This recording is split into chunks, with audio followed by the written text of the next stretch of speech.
Hello दोस्तों, नवीन आशुलिपि का Hindi dictation अभ्यास 89 रेडी स्टार्ट नाउ। 1947 में संपूर्ण भारत में जबरदस्त विद्रोह की आग भड़क उठी थी। साधारण से साधारण व्यक्ति भी देश के विभाजन को कलंक मानता था। परिणाम यह हुआ कि खून की नदियां बही, कत्लो-गारत की घटनाएं आम हो गई। आज़ाद भारत का संपूर्ण दलबल विद्रोह की इस आग को बुझाने में लग गया। ज़्यादातर लोग बदला लेने पर तुले हुए थे।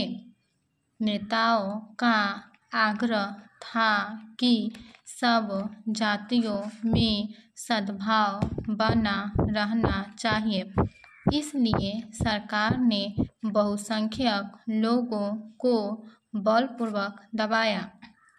कुछ प्रांतों में जहां जमींदारी का उन्मूलन कर दिया गया है, बहुत से जमींदार जो कई पीढ़ियों से अपना जीवन यापन शानदार ढंग से करते आ रहे थे और ग्रामों के नंबरदार तथा जेलदार इत्यादि भी थे, और जिसके कारण सब लोग उनका आदर करते थे तथा लोहा मानते थे।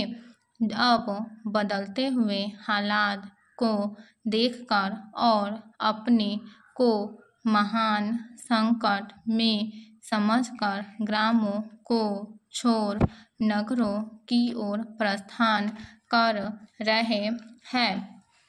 समाज में बुद्धिशीलता, राज्य में न्यायप्रियता और राज्याधिकारियों में युक्तियुक्त व्यवहार रखने का स्वभाव एक साधारण व्यक्ति के कहने से बिगड़ता नहीं।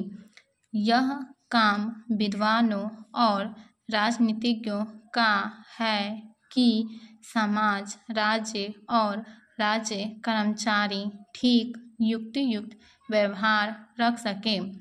भारत के परराष्ट्र नीति का मुख्य स्वरूप यह रहा है कि हम किसी अंतर्राष्ट्रीय गुट में, चाहे वह कम्युनिस्ट हो या कम्युनिस्ट विरोधी, चाहे वह पश्चिमी गुट हो अथवा वे पूर्वी, सम्मिलित नहीं होंगे।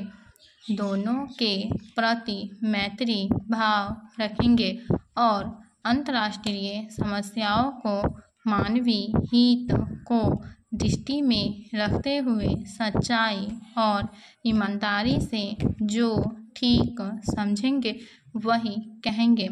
किसी के दबाव तथा डर से कोई निर्णय नहीं लेंगे। इस नीति को तटस्थता तथा गुट निरपेक्षता की नीति कहा जाता है। हर योजना पिछली के मुकाबले में बढ़ती चली जाती है, इसलिए उनकी पूर्ति के लिए अपने देश के साधनों को छोड़ दूसरे देशों की सहायता और सहयोग भी अपेक्षित है। निश्चय ही इन सब की प्राप्ति में नेहरू जी का महान व्यक्तित्व सहायक होता था, परंतु बहुत कुछ इस पर भी निर्भर करता है कि देश की आर्थिक स्थिति किस प्रकार चलती है। इसलिए आने वाले प्रत्येक नेता को इस अत्यंत महत्वपूर्ण कार्य की ओर अत्यंत सजग रहना होगा। स्टॉप।